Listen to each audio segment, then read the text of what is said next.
اس کا مقصد کوئی امریکی حکومت کے ساتھ اچھے تعلقات بنانا نہیں ہے، اس کا مقصد صرف الیکشن کے حوالے سے جو پی ٹی آئی کا موقف ہے وہ انٹرنیشنل میڈیا میں پہنچانا ہے، وہ کوریج کروانی ہے عمران خان کی، پی ٹی آئی کی۔ یہ 3 ماہ کا $1,00,000 کا کانٹریکٹ جو ہے وہ دیا ہے P T I U S A نے۔ ریاست پاکستان کو سوچنا چاہیے، اس کی آج سے پہلے کوئی مثال نہیں ملتی۔ تقریباً پاکستان کتنے پیسوں میں یہ معاہدہ طے ہوا ہے؟ لاکھوں ڈالر کا معاہدہ ہے، اور یہ کوئی چھوٹا معاہدہ نہیں ہے، یہ بہت ملین ڈالرز کا معاہدہ ہے۔ اس کی ایگزیکٹ رقم اور ایگریمنٹ تو ابھی سامنے نہیں آیا، لیکن اس طرح کے معاہدے بہت ہائیلی پیڈ معاہدے ہوتے ہیں، کیونکہ اس میں آپ نے میڈیا آرگنائزیشنز کو استعمال کرنا ہوتا ہے، کانٹینٹ بائنگ کرنی ہوتی ہے، ٹائم بائی کرنا ہوتا ہے، اپنی مرضی کی خبر چلوانی ہوتی ہے، رپورٹر سے اینگل اپنی مرضی کا دلوانا ہوتا ہے، اپنے کوٹس بیچ میں ڈلوانے ہوتے ہیں۔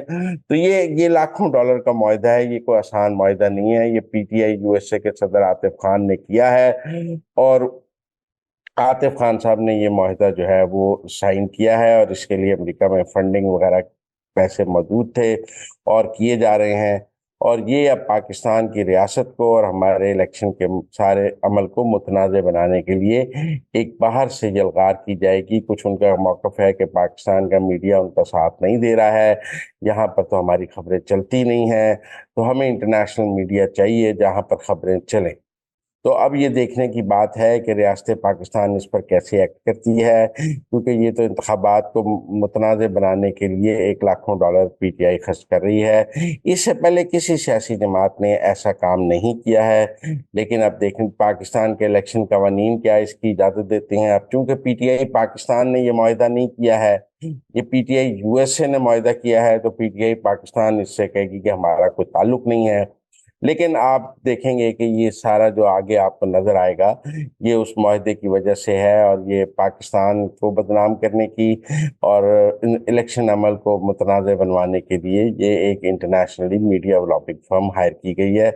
دیکھتے ہیں اب باقی سیاسی جماعتیں اس کا مقابلہ کر سکتی ہیں یا نہیں کر سکتی ہیں، مزمل یا صاحب، اس آپ یہ معاملے میں۔ بہت بڑی خبر بتا رہے ہیں۔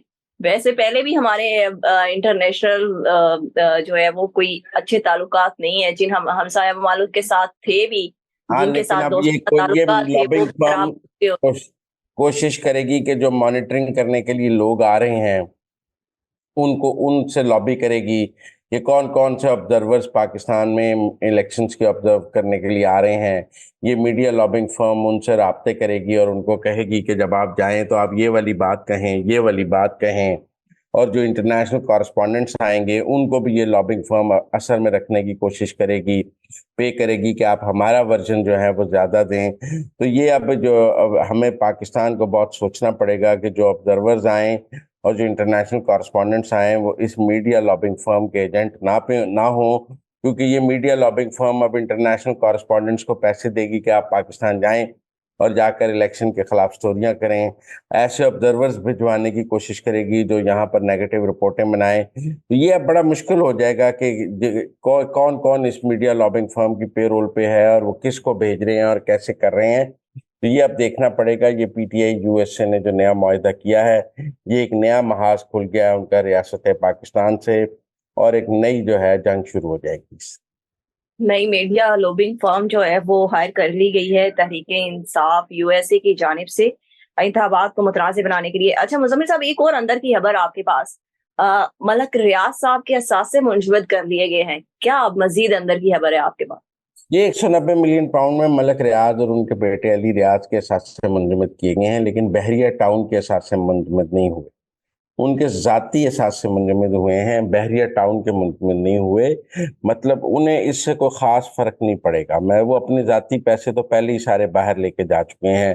اب پاکستان میں ان کا کوئی اتنے خاص پیسے موجود نہیں ہیں، اتنی خاص جائیدادیں موجود نہیں ہیں۔ اصل میں تو سب کچھ بحریہ ٹاؤن ہے۔ جب تک بحریہ ٹاؤن جو ہے اس کے اثاثے ضبط نہیں ہوتے اور بحریہ ٹاؤن کو ٹیک اوور نہیں کیا جاتا اور اس کو سرکاری وہاں ایڈمنسٹریٹر نہیں لگتا، تب تک ملک ریاض صاحب کو کوئی خاص اس میں نقصان نہیں ہوگا۔ اگر بحریہ ٹاؤن چلتا رہتا ہے ویسے ہی، تو اگر ملک ریاض صاحب کے اور علی ریاض کے ذاتی اثاثے منجمد بھی رہے تو مجھے نہیں لگتا انہیں کوئی پرابلم ہوگی۔ بہت سارے دوست پچھلے دنوں یہ خبر دے رہے تھے کہ ملک ریاض صاحب گواہ بننے کے لیے تیار ہو گئے ہیں، لیکن آج جو گواہوں کی لسٹ آئی ہے اس میں ملک ریاض صاحب کا نام نہیں ہے۔ MS کا نام ہے, DMS کا نام ہے اور سرکاری لوگوں کا نام ہے, لیکن ملک ریاض صاحب کا گواہوں میں نام نہیں ہے, اس لیے وہ ابھی بھی عمران خان کے خلاف گواہ بننے کو تیار نہیں ہے. مجھے لگتا ہے جب تک بحریہ ٹاؤن پر ہاتھ نہیں ڈالا جائے گا تب تک ملک صاحب کو کوئی ہیٹ محسوس نہیں ہوگی. یہ ذاتی حساب سے منجمد ہونا, گاڑی ضبط ہونا, اس سے ملک صاحب کو کوئی خاص فرق نہیں پڑتا. یہ بے لذت گناہی ہے جو ہو رہا ہے, لہٰذا ہم اس کو کوئی بڑی خبر نہیں چاہتے. ذاتی احساس سے صرف منجمد ہوئے ہیں ملک ریاض صاحب یا ان کے بیٹے کے. اچھا مزمل صاحب, ایک اور خبر کہ ایمل ولی خان کو نوٹس بھی جاری کر دیا گیا ہے اور طلب بھی کر لیا گیا ہے پشاور ہائی کورٹ کی جانب سے توہین عدالت میں. یہ کیا معاملہ ہے؟ یہ PTI کے ایک بندے نے درخواست دی ہے جس پر چیف جسٹس نے ہیئرنگ کی ہے اور انہوں نے نوٹس جاری کیا ہے.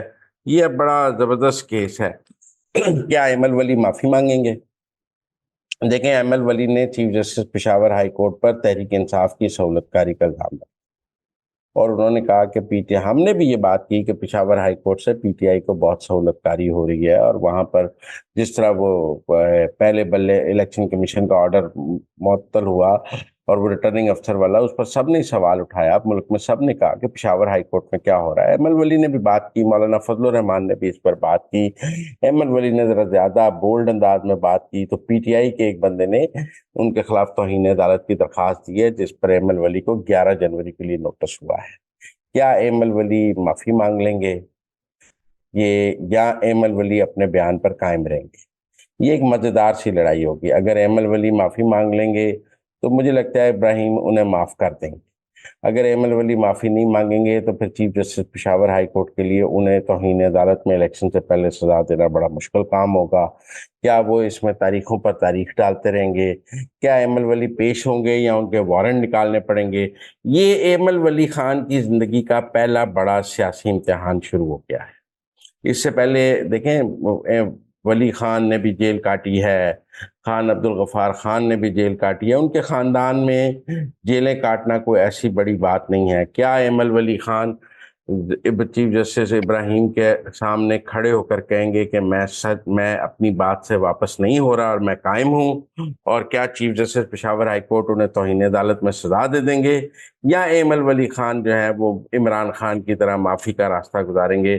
مجھے لگتا ہے کہ ایمل ولی خان سٹینڈ لیں گے اور یہ ایک ٹف کانٹیسٹ ہوگا. Chief justice Peshawar high court نے انہیں نوٹس تو کر دیا ہے, لیکن اگر ایمل ولی خان اپنے بیان پر قائم رہ گئے تو پھر کیا راستہ رہ جائے گا؟ انہوں نے یہ کہا میں تجویز دیتا ہوں, میں انہیں مشورہ دیتا ہوں. محمد ابراہیم نہیں, انہوں نے کہا کہ بعد میں تو وہ PTI کی سہولت کاری بند کریں اور بعد میں تو انہوں نے یہاں پر وکالت ہی کرنی ہے. یہ وہ اس طرح کے بیان تو بات انہوں نے کی ہے, اور وہ بیان ان کا آج عدالت میں پڑھ کے سنایا بھی گیا ہے. سوال یہ ہے کہ کیا وہ بیان پر معافی مانگ لیں گے یا ایمل ولی خان جو ہے ولی خان کا بیٹا ہوتے ہوئے اس بیان پر قائم رہے گا, اور پھر دیکھیں گے کہ chief justice Peshawar high court اس پر کیا کرے.